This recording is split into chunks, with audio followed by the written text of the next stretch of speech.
neprodávám. Nikdy nevím, já do toho telefonu nevidím. Mně bude fungovat přezvaní.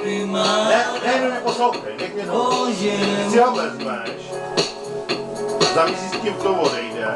Dobře, si řekneš, koupil jsem to, ale člověka tady bude mrzet. Hele, jako 4 litry, jsou 4 litry, jako na to se člověk jde, já si nic povídat. Jo. A pěkně, jako nechtěl jsem to prodat obě, protože jsi rodina. Já ho mám, já do toho telefonu nevidím.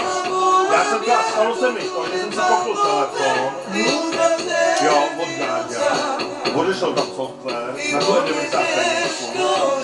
No, ale jdi za ním a tohle, to víš co, a hádky a takovýhle, víš co. Za mě a rodině bych neprodával, nikdy radši ten telefon vezmu a hodím ho tamhle do hry. Ne, nerad, jo, neříkám, když vím o věci, je úplně nová a ty ti poslouží, prosím vás, ježišmarjo, jako ten tablet.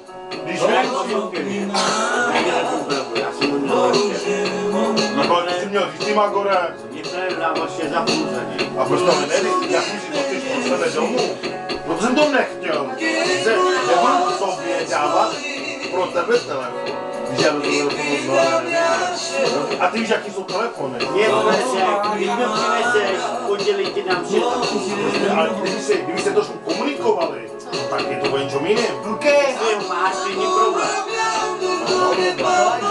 Když máš doma, já mu dám v pondělí, on mi dá 6 za půl a dáme si na půl. Já mám doma. Jestli ti to nevadí, není problém. Já mám, ale ty víš, já hádám to poslouchám. Ty už já hádám nejsem.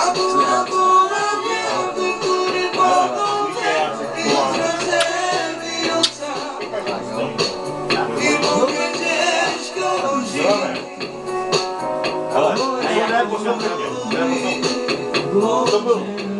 Například, já jsem se to trošku pro sebe. A vím, co to je máka, a my dělat si tak. A když to telefon odešel, to bych neměl odkud ti dát zpátky.